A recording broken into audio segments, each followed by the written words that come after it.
Hello and welcome to my channel. My name is Lynn and today I am going to be crafting with the December clear stamp and die of the month, and it's really lovely. I really in particular love the big sentiment or word love that you have stamped, but you know what's really cool is that the coordinating die that goes with this, it can actually work as an outline die to cut out the stamped image, but it works also really well standalone because the outline is not just on the outside, but it's on the interior edges of the lettering as well. So when you run the die through, it reads really well even without the stamped image. So I love that you get a little bit of a 2-for-1 there. So that's pretty cool. The what I'm stamping with is Delicata ink in it's a really lovely red. It's got this beautiful shimmer to it. It is a sticky kind of a pigment ink, so I don't show it on camera, but I did actually clear heat emboss over this. That way that ink can be completely sealed in and set, and then I can run it through my die cutting machine. Otherwise, I would have had to either heat set it anyways, or wait for it to dry before moving on. So if you're impatient like me, clear heat embossing powder is really wonderful for speeding things up a little bit. Then what I'll do is I actually have 2 panels that I already embossed. It's an older embossing folder from Spellbinders, as it's actually one of the smaller A2 size ones, but I love it. It's a beautiful plaid, and I actually embossed 2 panels, red and pink. What I thought I would do is actually die cut out of the red, so that leaves an opening in this panel. And I'm actually trying for not the very first time, but the first time on an actual project, not just playing around. This is the mini Empress machine that I just got during Black Friday. So what I love about it is that it's small enough I can bring it on camera, I can have it here next to me, do all of my die cutting, and I did a lot of die cutting. But because I actually die cut the love die multiple times to get some added depth to my card, and that's just a nice way of adding some dimension, but you can use like your scrap papers and whatnot and build it up that way rather than adhering foam, or if you don't have the 3D glue gel, which I often use, you can just stack multiple die cuts, 3-4 of them, and that gives you some pretty good dimension. And so also the other reason why I wanted to do that way is to just test the mini Empress out. So I was running that die through many times just to see how well it cuts. Now, I did have some areas of, and this isn't a particularly intricate die, so it's interesting that there were some areas that didn't cut all the way through super cleanly. So that's, I'm not judging just yet. I do want to put the machine through its paces and really make sure I give it some fair use, but my original plan, getting back to my card, was to put this pink panel behind here to get a couple different colors, and the pink panel is also embossed with that same plaid, but I decided that I just like the striking look of just red and white, so I'm gonna chuck my idea of using that pink panel and save that for another card, and I'm just gonna stick to red and white.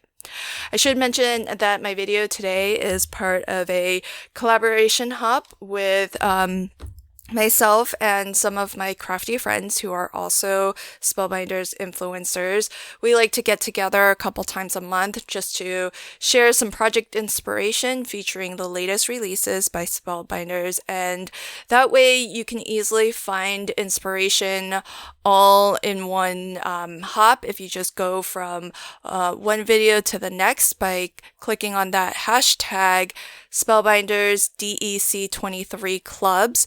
That should bring up all of the videos participating in this hop, but if for some reason that's not working well for you, you can expand the description box on any of our videos and you'll find direct links to each person's video. So whether you have the club kits or you're thinking about getting them, hopefully you'll get some inspiration. And one of the reasons why we do this is so that our regular viewers can get introduced to some of our crafty friends, and maybe you'll discover a new channel that you've never visited before. So if you are new to my channel, welcome. Thanks for popping by. And if you are a regular viewer on my channel, I do encourage you to hop along and check out the videos from some of my friends on this hop. So to finish up my card, I am going to add couple more little finishing touches. So I'm going to do the inverse of the red and white. So here the lettering is going to be white heat embossed instead of red heat embossed, and it's going to be embossed onto red. And so that way there's some contrast between the word love and the word you. I do love that there are a lot of other phrases that you can use, but I want to keep this one really simple. The whole design of the card is very simple, so I didn't want to add too many words. And the coordinating dies that you can get, it's optional. You can either get the clear stamp by itself or get it with the dies. It does come with this banner die, which is really nice. It's long enough to fit all of the sentiments that come included in this stamp set, but as well you can use it for shorter sentiments like the word you as well. What I'm doing is die cutting it, lining it up so that on one end it has sort of the spacing I'm looking for. And then after I've die cut that, I will shift the die down to the other end so that it cuts off on the other side, again, leaving the amount of space that I want. And that's one way that you can use your longer banner dies to die cut and get that nice professional, die cut, that nice rolled edge of shorter sentiments. So it's a very, very versatile. I'm glad that they gave us just the one that's long enough for the longest phrase or sentiment in the stamp set, and that makes it just usable for all of them. And so the last finishing touch will be these really sweet hearts. You know what I love about these hearts? I love the fact that they are very different in not just size, but the shape too. So some are wider and like more squat, and then some are skinnier and taller, and none of them are your perfectly symmetrical heart, which I really like. It's got a very casual, very almost like hand-drawn feel to it. So I love that. And I've die cut several of those in white. I'm actually going to stack them, and I'm not going to use all. It's nice that the one die will cut out 3 of them at a time. So it's nice that you can just run the die through once and get several, but I'm actually going to double them up again to add a little bit more dimension to my card. And I also added a little white matte layer behind my word, the word you, and that's to have it offset a little bit against the background. And it as well, I think it sort of mimics the word love, because that one's red and it's got a little bit of a white border around it as well. And so once I have these positioned the way that I like, I am almost done with this card. It's pretty simple, but you don't really need that much with such lovely, that really lovely very large love word stamp and die. So I love how that turned out, and I particularly love the fact that the coordinating die is also a standalone die, so you can just use that as a word die as well. And on top of everything else, I still have that extra pink panel that I didn't use on this card, so I'll have that left over to use on a different project. So I've got my 3D glue gel here because the word you is going over some things that are of multiple depths.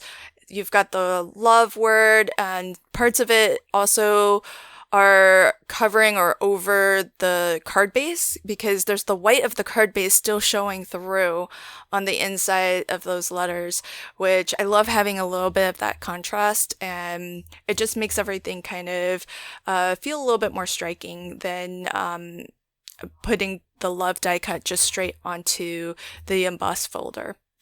Thanks so much for joining me on this one. Happy hopping. I hope that you enjoy the inspiration that the rest of my crafty friends are sharing today.